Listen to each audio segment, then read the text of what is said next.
tenemos el placer de presentar a mi buen amigo, el doctor Javier Jauregui, cirujano general, especialista en cirugía mínimamente invasiva, cirugía laparoscópica. ¿Qué tal? Bienvenido, Javier. Muchas gracias. Muy agradecido, Tomás, de participar en tu programa, ¿no? Te agradezco mucho. Mira, nos toca un tema complejo, un tema un poquito complicado, que se refiere a la cirugía que solemos o solíamos hacer habitualmente en nuestra práctica diaria, que se ha visto alterada en tiempos, especialmente por este tema del aislamiento que debemos tener las personas y el embalse de pacientes que ha ocurrido por estos 4 meses de cuarentena, ocasionando muchas veces que lo que podría ser un tema sencillo de solucionar quirúrgicamente pueda convertirse en un tema de emergencia y emergencia grave en algunos casos.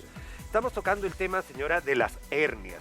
Es muy probable que usted o alguien de su familia tenga o haya tenido una hernia, pero imagínese tener esa hernia, tener dolor y no poder acudir a un centro asistencial para solucionar el problema. Y esto lo que ha ido generando es que lleguen pacientes cada vez más complicados con enfermedades que hubieran podido ser subsanadas o tratadas muchísimo más rápidamente que en esta época del SARS-CoV-2 o el COVID-19. Su opinión, por favor, doctor. Sí, justamente, las hernias abdominales solían resolverse de manera profiláctica, es decir, antes que haya complicaciones, porque lamentablemente pues una complicación sugiere un atrapamiento del intestino, que es lo más común, y que suele necrosar el intestino y generar una peritonitis generalizada, que vuelve prácticamente el cuadro que era relativamente sencillo de solucionar colocando una malla, ¿no?, en una peritonitis en donde hay que hacer una resección de intestino o... una obstrucción intestinal tremenda, ¿no? O sea, cambia la estructura de un paciente con la misma enfermedad. Con la misma enfermedad, así es. Y lamentablemente esta cuarentena ha hecho que estos pacientes pues crónicamente sigan avanzando, desarrollando el agujero, el anillo herniario, y sigan teniendo pequeñas complicaciones que lo tratan de resolver en casa, pero en algún momento ya nos están llegando a la emergencia, a la urgencia hospitalaria, y bueno, ya llegan complicados. Esa es la verdad. Señora, cuando hemos hablado de hernia, muchas veces la gente piensa que se trata de solamente un bulto, pero la hernia no es un bulto. Más bien, lo más importante de la hernia es el defecto herniario, es decir, el orificio por el cual protruye un órgano que debería estar dentro de la cavidad abdominal y sale a un espacio que no le corresponde. Así es. Ese anillo herniario, que es un defecto generalmente que ya uno lo trae de nacimiento congénito, es un espacio que estuvo débil y por algún esfuerzo o sobrepeso, obesidad, etcétera, termina por romperse esa pared débil y por ahí sale este saco. Y generalmente son órganos que están dentro de nuestro abdomen. Valgan verdades que el órgano más frecuente es el intestino delgado. Así es. Y termina este anillo atrapando y estrangulando a este intestino, haciéndole perder irrigación al intestino y produciendo la necrosis, la muerte del intestino. Perfecto. Tenemos una animación en la cual, más que una animación, viene a ser una lista de temas que tienen relación con cómo es que se presenta una hernia. Tenemos la animación. Doctor, acompáñenme, por favor, vamos a mirarla. Hemos visto ya un paciente que tiene este tremendo defecto.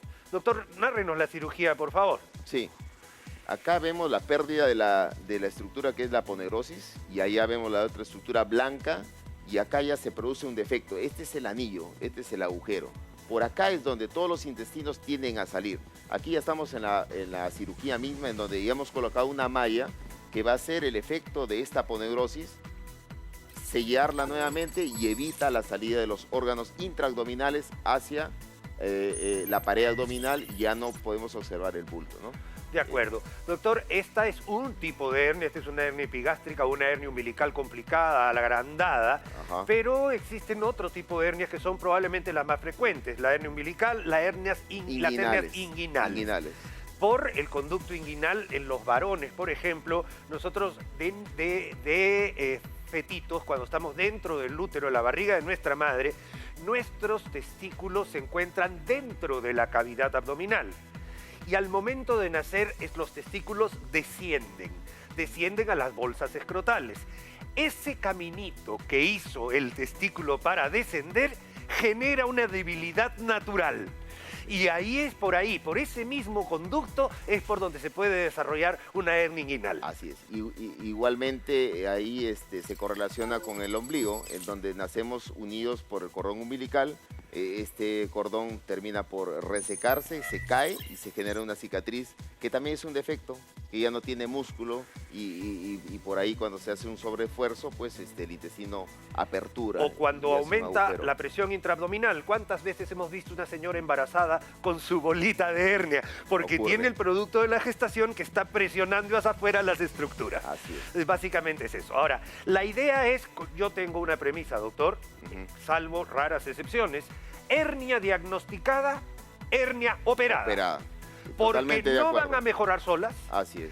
Y al contrario, siempre van a seguir agrandándose. Así es. Entonces, mientras no lo agarremos más pronto, va a ser más sencillo el tratamiento. Así es. Y vamos a evitar complicaciones que al final van a traer complicaciones, sobre todo para el paciente y también para nosotros, para los cirujanos, porque realmente operar una peritonitis con una resección intestinal es sumamente complicado, ¿no? Tenemos cuáles son las características, los síntomas de la hernia. Es un bultito. Acá hay un pequeño error, vamos a decir, un bultito que regresa a su posición en la mayoría de las veces. Así es. Pero ¿cuándo nos preocupamos? Cuando no regresa. Así es. Eso se llama hernia encarcerada. Encarcelada, ¿no? Como se mete en una cárcel, sale por el anillo, que es el defecto herniario, sale el bulto y el anillo termina atrapando al intestino y ya no lo deja regresar, ¿no? Y se queda atrapado ahí. Esto puede llegar a ser una gran emergencia o puede simplemente mantenerse ahí.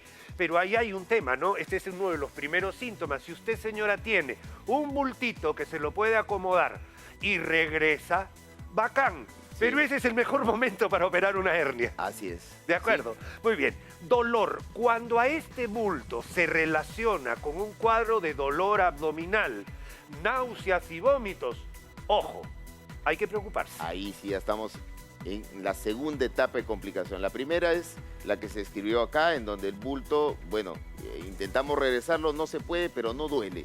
Entonces, bueno, queda ahí crónicamente, puede esperar algunas horas, va a la emergencia, a la urgencia, tratamos de reducirlo, si se reduce, bacán. Pero el tema es que si persiste el bulto hacia afuera y a eso se incrementa ya dolor, y el paciente ya empieza a vomitar, generalmente el abdomen se hincha, se distiende y ya estamos en un caso de una obstrucción intestinal. Y el razonamiento para nosotros, los cirujanos, es inmediatamente meterlo a sala para tratar de salvar ese intestino que ya está de cierta manera sufriendo, pero logramos con técnicas, incluso con agua tibia, agua caliente, reavivar ese intestino para no tener que resecarlo. Y al final terminar no haciendo nada con el intestino, pero sí colocando nuestra malla y solucionar el problema definitivamente, ¿no? Esa es otra de las cosas, doctor, que para operar hernias hay un montón de técnicas. Un montón, y las hemos estudiado todas probablemente, pero cuando existe un montón de técnicas para una misma enfermedad, quiere decir que no existe la técnica perfecta para todas las hernias. Cierto. Entonces hay que individualizar al paciente. Así es. Como en la vesícula, sí, la cirugía laparoscópica, o como en otras cirugías de estómago o de colon, la cirugía laparoscópica ayuda bastante. En cirugía de hernias abdominales, lamentablemente no es la técnica totalmente ideal, por eso que no se considera la técnica de oro. Así es. Porque estamos en evolución, además. Sí. Pronto saldrán algunos implementos que nos puedan ayudar a hacer este tipo de cirugía. Así es. Bueno, tenemos esto, vamos a ver cuáles son los factores de riesgo para desarrollar una hernia. Y tenemos varios, pero son la mayoría, si usted presta atención a esta gráfica que tenemos, la mayoría se tratan de procesos que aumentan la presión intraabdominal. Es decir, cualquier cosa que aumente la presión intraabdominal, como por ejemplo el sobrepeso. Así es. Paciente con sobrepeso, obeso, aparte de eso de que gana volumen en grasa, pierde volumen proteico y por lo tanto los ligamentos, la musculatura se vuelve más laxa, más endeble, más fácil de poder romperse las estructuras y por ahí se produce la hernia. De acuerdo.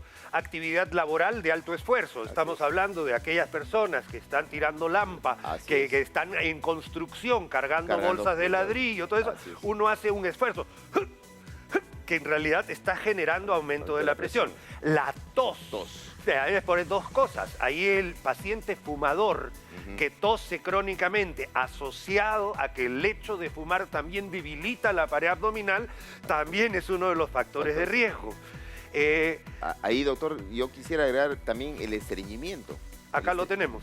Justo. El esfuerzo al miccionar y al defecar. Ahí está, porque el estreñimiento, el hecho de pujar, aumenta la presión del abdomen. Acá agregamos el embarazo. Acá agregamos también distintas otras causas que han generado aumento de la presión abdominal. Por lo tanto, aprovechando una debilidad de la pared, protruye un bultito. Eso es una hernia. Muy bien, vamos a ver las complicaciones, doctor. Y acá de nuevo tenemos que hablar un poquito de lo que nos ha traído esta pandemia para los cirujanos, doctor. Sí. Las hernias, como comentábamos al inicio del programa, eran de solución relativamente no sencilla, pero medianamente compleja. Consistía pues en colocar una malla, reforzar la pared abdominal, pero lamentablemente en este tiempo no se han estado operando estas hernias y de las que ya habían, se han aumentado porque hay pacientes nuevos y realmente ahora hay un embalse grande. Sobre eso, los que ya lo han tenido anteriormente han resultado con pacientes con complicaciones que nos han llegado con hernias no encarceladas, sino con estrangulamiento, con obstrucción intestinal y que hemos tenido que operarlos y que lamentablemente pues, su calidad, digamos, de vida no es de todo satisfactoria de momento porque hay que esperar mucho tiempo para hacer una restitución del intestino, para corregir incluso el defecto herniario. Y lamentablemente pues son pacientes que la prevalencia, el porcentaje es bastante alto, ¿no? Sí, doctor, yo acá me voy a atrever a comentar un poquito porque hay que hacer algo. No podemos seguir en este plan de esperar, sino más bien se tienen que activar los servicios de emergencia y además campañas, estimados amigos encargados de nuestra salud en el Perú. Tienen que haber campañas para liberar la presión que estamos teniendo los cirujanos, liberar camas hospitalarias cuando la situación lo permita, pero hay que hacer campañas de operar muchos pacientes de manera rápida, efectiva, a nivel de campañas, hospital de campaña para solucionar los problemas y después no estemos llorando las complicaciones. Sí. Justamente, doctor, usted con toda la experiencia que tiene, yo también tengo algunos años ya trabajando en la parte hospitalaria y clínica también en la parte privada. Vemos que estos pacientes, así como el Estado se preocupa con los hipertensos, que es una enfermedad crónica, los diabéticos, enfermedad crónica, no se preocupan de nosotros los cirujanos, que también tenemos nuestras enfermedades crónicas. Y esas son pacientes que tienen cálculos en la vesícula, que lo llamamos crónico mientras que no se agudice. Nuestras hernias abdominales, que también son crónicas, mientras que no se agudicen, ¿no? Y entonces y eso nos estamos dejando estar y los cirujanos no estamos reclamando nuestro espacio que también deberíamos tener para poder solucionar. Sobre todo para los pacientes. Sobre todo para ellos. Efectivamente, de eso se trata porque la salud es una sola y hay que ver desde la salud mental, la salud física, la salud emocional, la salud de la familia. Por eso necesitamos abrir nuevamente los hospitales, obviamente tomando las medidas de prevención que el simple juicio o el sentido común nos indican. Muchísimas gracias, doctor Javier Jáuregui. Gracias. Muchísimas gracias, amigos, a ustedes.